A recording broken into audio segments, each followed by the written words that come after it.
খবরদার কেউ একা একা ইফতারি করবেন না। একা ইফতারি করেন নাকি আপনারা? আল্লাহর হাবিব সাল্লাল্লাহু আলাইহি ওয়াসাল্লাম বললেন, কেউ যদি কাউকে ইফতারি খাওয়ায়, যিনি খাওয়ালো উনি রোজা রেখে যেই সওয়াব, খাওয়ানোর কারণে ওই সওয়াব। সাহাবারা বললেন, ইয়া রাসূলুল্লাহ, ইফতারি খাওয়ানোর মতো পয়সা তো আমাদের নাই।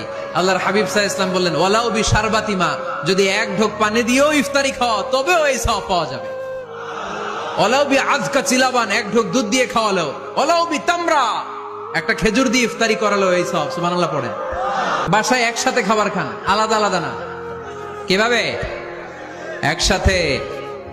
যদি একান্নবর্তী ফ্যামিলি হয়, ভাই বোন চাচা মামা একসাথে, তাহলে ছেলে মেয়েরা একসাথে বসবেন না। ছেলেরা সবাই একসাথে, তাদের খাওয়া শেষ, এরপরে মেয়েরা সবাই একসাথে। আর যদি নিজের ফ্যামিলি, স্বামী স্ত্রী ছেলে মেয়ে, তাহলে সবাই মিলে একসাথে খাবেন। খাবেন কোন হাতে? বাম হাতে নাকি? আওয়াজ করে কোন হাতে? আল্লাহর হাবিব বলেছেন, লা তাকুলু বিশিমাল, বা হাতে খেও না, বা ইন্না শাইতানা ইয়াকুলু বিশিমাল, কারণ শয়তান খায় বা হাতে।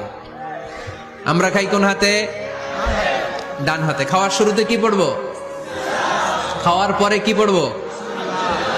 মনে থাকবে? বাচ্চারা উল্টা কাজ করতে পছন্দ করে বেশি। দেখবেন বাচ্চারা ডাইন পায়ের জুতা পরে বাম পায়ে, বাম পায়েরটা পরে। আমার মেয়ে সব সময় এটা করবে।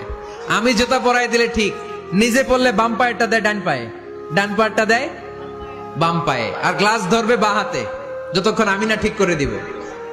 এবং বিসমিল্লাহ বলতে ওরা ভুলে যায়। বারবার স্মরণ করিয়ে দিবেন, বারবার বারবার। এখন ওর মস্তিষ্ক নরম আর উর্বর, ভেরি ফার্টাইল ওদের মস্তিষ্ক। যেইটাই ঢুকাবেন, এখন সফটওয়্যার হিসেবে যেটা ইনস্টল করবেন ওটা আজীবন থাকবে। চিল্লায় বলেন ঠিক কিনা?